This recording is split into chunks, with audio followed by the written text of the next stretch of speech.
Seguimos en la sala 4TV. En espacios, ¿qué voces les gustaría que fueran escuchadas? Bueno, yo creo que desde mi punto de vista, creo que la apuesta es correcta, ¿no? Invitar a que la gente sea quien produzca muchos materiales para el canal, que puede ser desde un celular, que puede ser, que sea un canal que refleje la diversidad también del país, que no todo sea Ciudad de México, ¿no?, etcétera, sino de pronto oír voces aquí, imágenes de Sonora, de Chiapas, y donde también se tratan los temas y los problemas del momento. No sé, pienso en algo, por ejemplo, lo de la cancelación de las corridas de toros. ¿Qué se gana y qué se pierde con ello? ¿No? Pero eso ya no. Estamos en esas. Muy bien. Yo digo, está bien, siempre y cuando haya otras cosas. Por ejemplo, no nada más eso, sino qué pasa con las granjas de gallinas, las condiciones de los establos. Yo pienso en Bachoco, en esas fábricas gigantescas, monstruosas, donde las gallinas, o sea, hay una crueldad hacia los animales. Creo que la parte visible es la corrida de toros, pero no es la parte más grave. La parte más grave es, el mercado de Sonora. Ok, Claudia Sheinbaum, me parece muy bien que desaparezcan lo de las corridas de toros, pero que desaparezcan el mercado Sonora, la sección de animales, donde, por cierto, se chamuscaron todos los animales en el último incendio. Que no quieren los locatarios, pues ni modo. A veces hay que tomar decisiones fuertes, ¿no? Ese es mi punto de vista. Creo que es importante visibilizar y hacer conciencia de esa crueldad hacia los animales, este es mi punto de vista, porque normalizando esa violencia es como luego pues también nos volvemos indiferentes hacia la violencia ejercida por gente contra otras personas, ¿no? O sea, parte de los problemas de la sociedad yo creo que es por esa pues nos acostumbramos a ver eso como natural. Hay documentales tremendos sobre el negocio de la comida y de las gallinas y todo eso, y es claro que no lo vemos, pero ese es mi punto de vista. Y conste, o sea, yo te digo, a mí no me molestan las corridas de toros, porque bueno, si uno ve la historia de esto como un fenómeno cultural a través de los siglos, donde era pues el triunfo a lo mejor del ser humano, ¿no?, en su inteligencia sobre una bestia, la naturaleza, ¿no?, la fuerza bruta, bueno, uno entiende eso. Pero estamos en épocas donde pues hay que sensibilizarnos hacia el sufrimiento de cualquier ser vivo también, yo creo.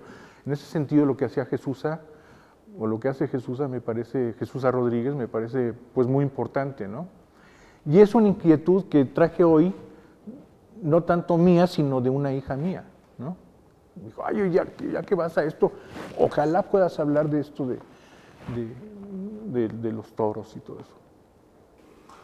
Pues de los temas que interesan a muchos, también encontrarlos, ¿no?, localizarlos, buscar que todas este tipo de cosas, por ejemplo, tengan un lugar donde expresarse.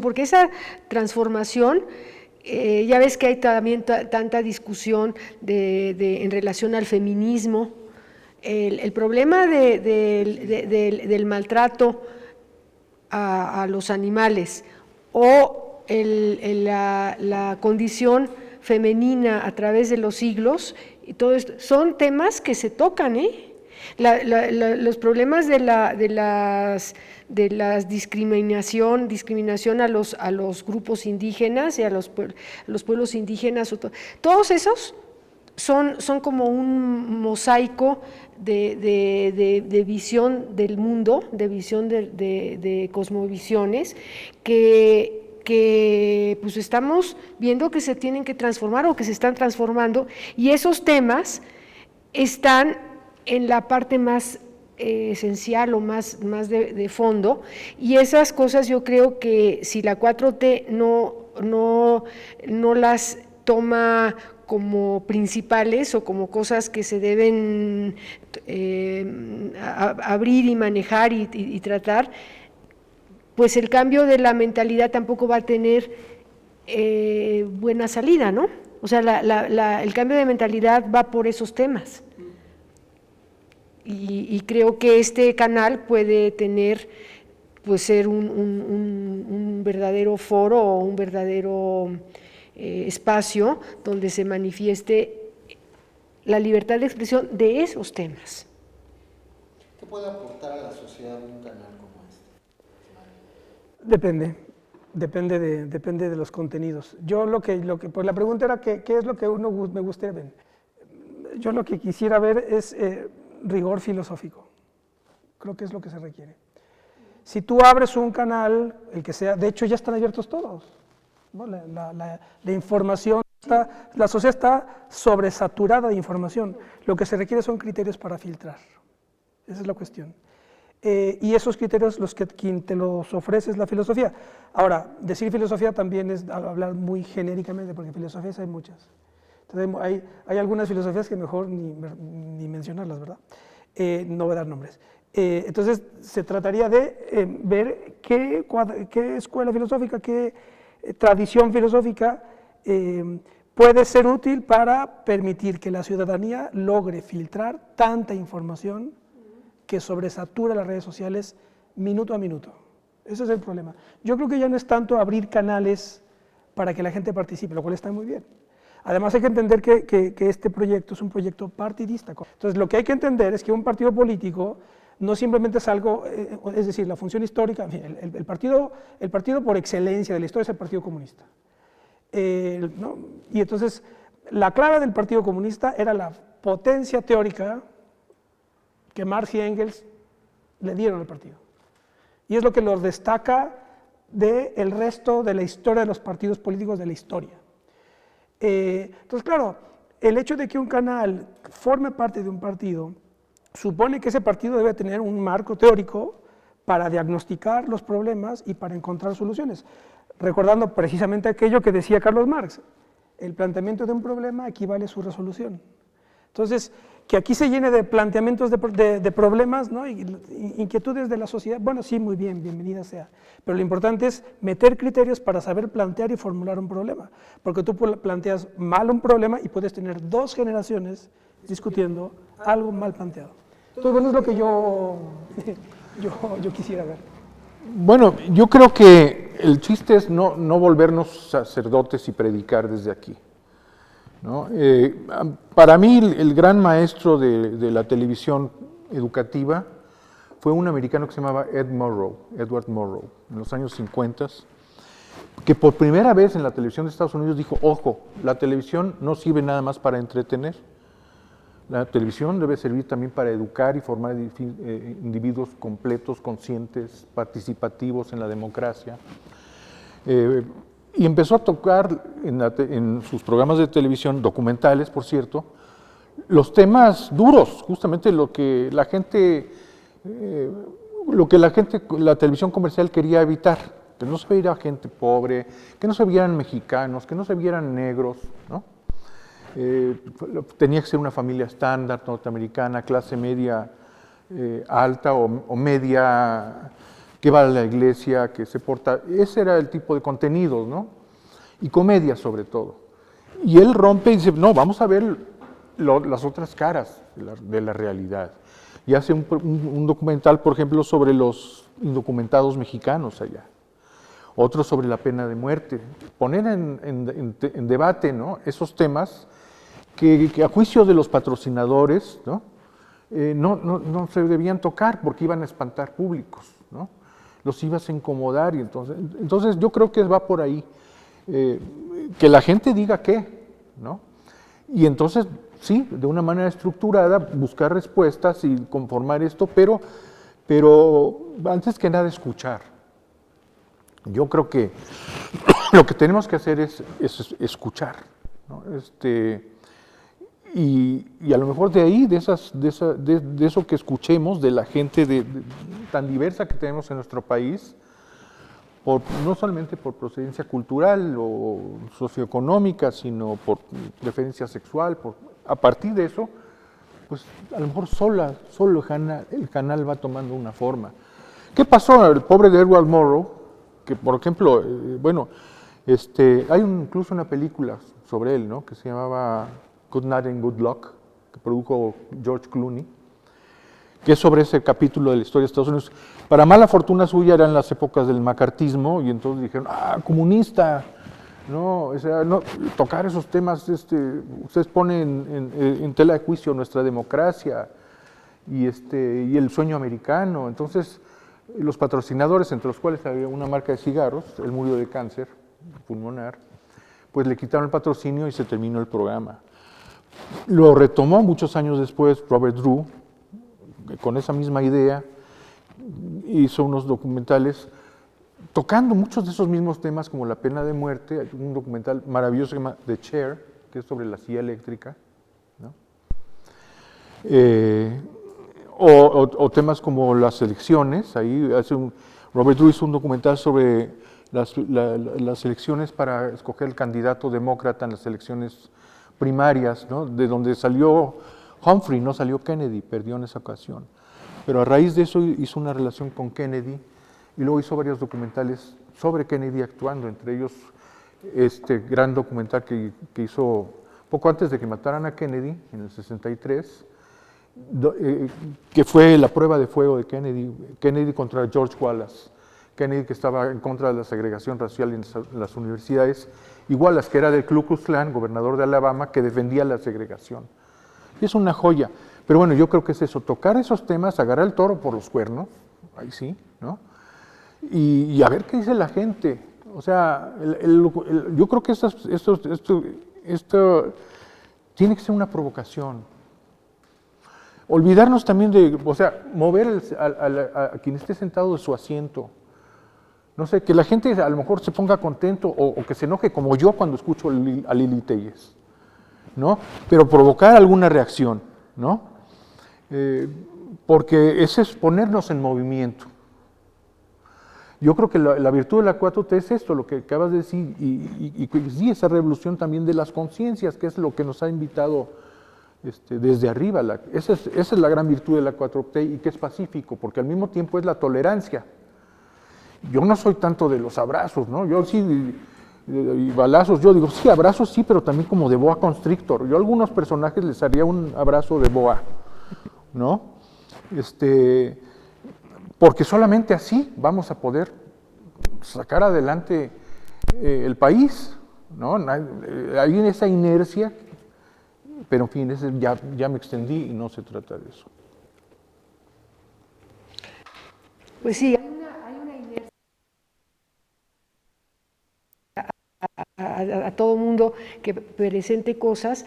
Justo cuando se hacía la transferencia de medios o en algunos otros cosas que hemos visto, es muy interesante cómo la gente repite y copia, imita y al principio las cosas que se hacen en la televisión, en los medios, porque eso ha sido lo que ha educado. La televisión ha educado en esa forma. Y ha educado quiere decir que se ha hecho esa mentalidad o esa y entonces esto que decían de que a lo mejor sí habría que hacer también pues como escuela a través de este canal de cómo preparar o enseñar a hacer materiales que expresen verdaderamente lo que la gente quiere expresar, porque acuérdense que lo del medio es el o sea, si tú haces una cosa como la hace la televisión o como la hace Televisa, pues estás dando ese mismo mensaje y estás reproduciéndolo. Entonces, una capacitación, esto que estamos platicando creo que es interesante si se considera para que lo vean más y para hacer propuestas, que este marco filosófico y esta técnica de cine o de cómo hacer las cápsulas o cómo eso habría que enseñarlo también, habría que dar las bases para hacerlo. Y sobre todo ir más allá de la propaganda de todo tipo. O sea, invitar a la gente a que piense, a que juzgue, ¿no? A que sopese las cosas. Porque vivimos en un universo ya de fake news y propaganda y todo eso que nos asfixia. Entonces, este canal es para abrir conciencias, ¿no? Para abrir la conciencia para que uno se forme su propio juicio sobre determinado tema, ¿no? Creo yo. De que la filtración del Partido Comunista era que de pronto todos los que no fueran eran trotskistas, ¿no? Y entonces no se puede eso, o sea, no se puede, más bien es como quitar estas, o sea, el filtro es como para abrir esa puerta de esa jaula y cómo le preparas cómo puede preparar el ala el pájaro para poder volar. Y eso no es tanto un filtro como una pues una libertad de conciencia y de aprender a tener esa libertad de conciencia, que se puede también aprender, se puede desarrollar. ¿Qué hacer con esa libertad? Depende cómo la definas. Una idea es la libertad como autonomía, ¿verdad? Es decir, hacer lo que mi conciencia me dicte, sin que nadie me lo impida, que es la de estirpe kantiana, etcétera, ¿verdad? Idealista. O la libertad como conciencia de la necesidad, que es la idea de libertad de Spinoza y de los estoicos, y es la más bonita. Yo soy libre en la medida en la que actúo en función de lo que para mí es necesario hacer. Esa es la cuestión. Hay una novela preciosa de Jorge Semprún que recomiendo muchísimo, que se llama El largo viaje. Ubican a Semprún, ¿no? Claro. Comunista español, etc. Y ahí cuenta que estaba en Buchenwald, él estuvo preso en Buchenwald, en campo de concentración. Y entonces el carcelero empieza a hacerse amigo del carcelero nazi, pues platicando, etcétera, ¿verdad? Y entonces en algún momento le dice el carcelero, oye, y por cierto, ¿tú por qué estás aquí? Y dice Semprún, yo estoy aquí encarcelado porque soy libre. Le dice, ¿cómo? No seas torpe. ¿Cómo que estás aquí porque eres libre? Y le dice, sí, yo estoy aquí porque soy libre. A ver, explícame. Sí, porque yo combatí a los nazis, yo resistí a los nazis, yo le hice la guerra a los nazis.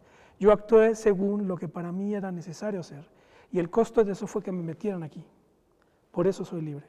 ¿Y tú por qué estás aquí? Le pregunta. Dice, pues no sé, pues porque me dijeron que aquí me pusiera. ¿Sí? Entonces, claro, la libertad depende de cómo la definas. Entonces, pues la libertad depende de lo que la gente considera necesario hacer. Y ahí está dada su libertad. Ahora, yo creo que con esto de libertad es un tema es como la felicidad.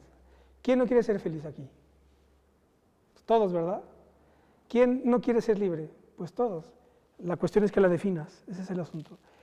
Entonces yo creo que ahora, por procesos históricos muy determinados, de los últimos 30 años yo creo, caída la Unión Soviética, la idea de la libertad individual se convirtió en el principal objetivo pero tiene que ver con una libertad de yo hago lo que me dé la gana y nadie me puede limitar, ¿verdad? Y yo creo que eso conduce a una infantilización de las sociedades, yo creo, y es peligroso. Y se ha convertido también en uno de los dispositivos de la tiranía de la corrección política, ¿verdad? A mí nadie me puede ya hablar de esta o de esta manera o de esta otra porque me ofende. O sea, el neoliberalismo no es el mal de los males. Es uno de ellos, pero además el neoliberalismo es un proceso histórico, económicamente es el conjunto de varias doctrinas, escuelas económicas, etc. Pero la clave del neoliberalismo es que el individuo es el término fundamental de la historia, no la clase social, la familia, o el Estado, o la patria, o el bien común, etc. Y entonces ahí hay un cuidado con lo de la libertad, porque cuando lo manejas solamente como libertad individual y no como de hacer lo que yo quiera sin que nadie me lo impida, ahí estás jugando con procesos que terminan disolviendo las sociedades y haciéndonos sociedades indiferentes. Esa es la cuestión, porque también otro término problemático, tramposo, o sea, tramposo en el sentido de que es ambiguo, es el de tolerancia. Tú toleras lo que no te importa. Tolerancia es indiferencia. Si tu hijo es heroinómano, tú eso no lo toleras. Tú luchas porque deje la droga, ¿correcto? Entonces la tolerancia no necesariamente es virtud. Eso hay que, pero forma parte de la corrección política, creo yo. No es lo que se me ocurre. Mira, Entonces, libertad, tolerancia, felicidad son ideas ahí un poco.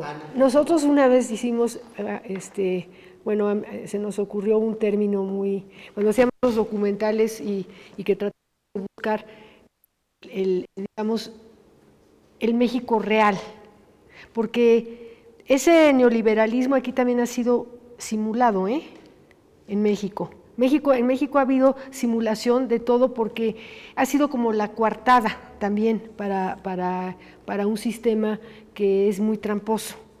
Y la búsqueda de un México moderno y de un México de un tipo de un progreso, todo eso lo hemos ido cargando al mismo tiempo como una forma otra forma de dominación y otra forma, una forma de mantener lo mismo en otras condiciones. Entonces, ese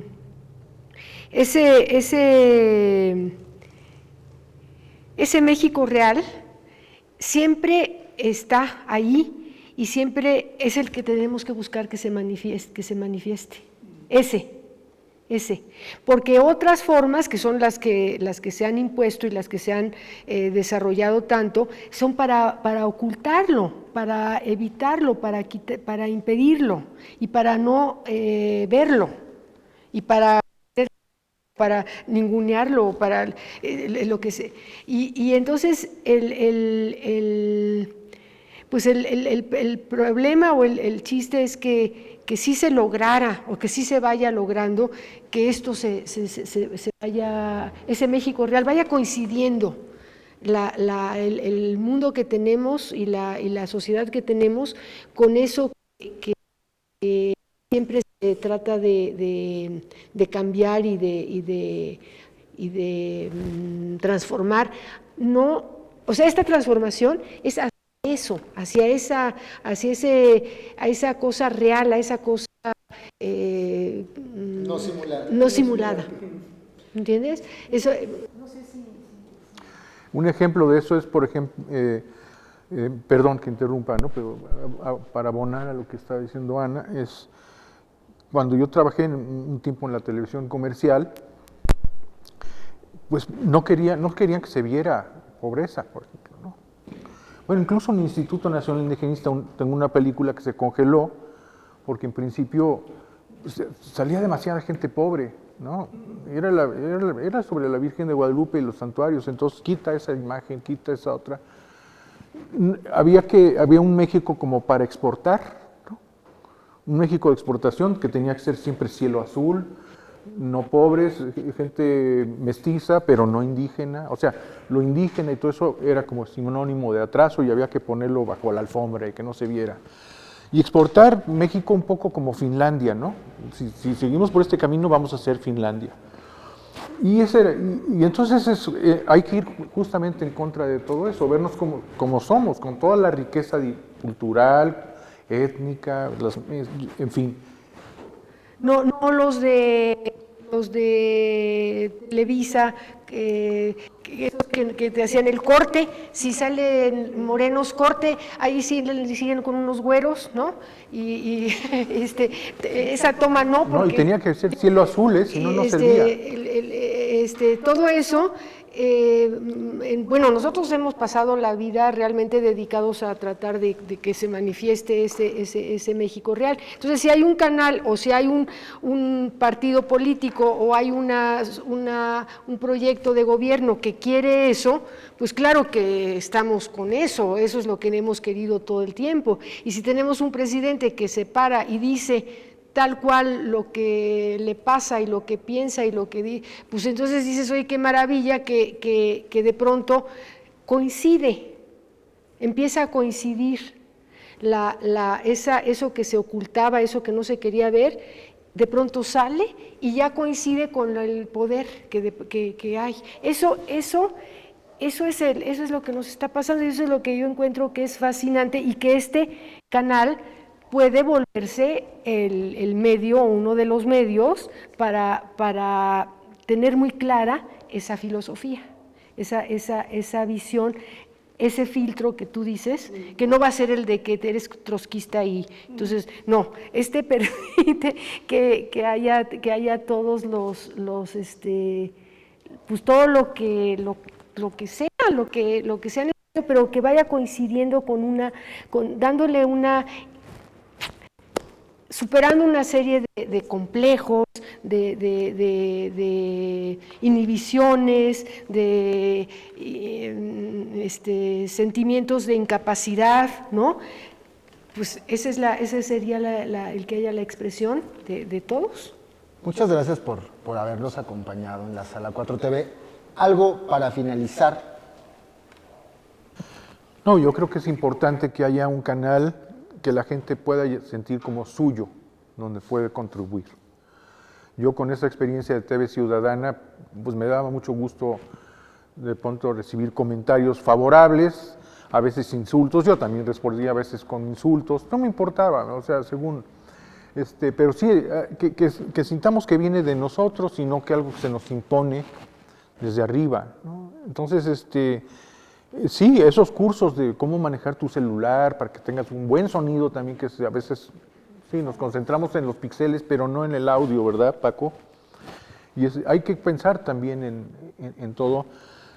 Yo creo que es importante hacer una cosa así. Sí, dar los medios. Pero sí nos tiene que revelar algo, que no sepamos, ¿verdad? O sea, tiene que ser didáctico sin caer en lo didáctico, ¿no? Sin caer en una fórmula, pero tenemos que aprender. Y si no aprendemos, pues también nos vamos a decepcionar, ¿no? Sí, esta visión poliédrica y no única sobre un determinado tema, por ejemplo, la película que me referí del pueblo mexicano que camina sobre la Virgen de Guadalupe, lo que molestó en la época del salinismo es que no, decían, es que hay solamente una Virgen de Guadalupe. Pues sí, pero cada mexicano la ve de manera diferente. No es lo mismo lo que significa esa Virgen de Guadalupe para un huichol, para un maya, que para el abad de la basílica, que para el Vaticano, como una gente. Todos tenemos una imagen de la Virgen de Guadalupe totalmente diferente, ¿no? Y eso es lo que hay que rescatar, ¿no? Poliédrica. Sí. Poliédrica. Yo solo felicitar a la iniciativa de la 4TV. Es un gran desafío y una gran responsabilidad. Tenemos que estar a la altura de las expectativas. La cuarta transformación es un proceso histórico del que se va a hablar en el futuro. Así que, pues eso, la responsabilidad es mayúscula. Está mucho en juego el destino del país y el destino de muchas generaciones. Así que, pues que este canal contribuya a que eso llegue a buen destino y recordarles una de mis frases favoritas de André Malraux: no siempre en la vida se tiene suerte de combatir. Así que aquí estamos. Muchas gracias. Esta fue y es la Sala 4TV. Siga nuestras redes sociales. Muchas gracias.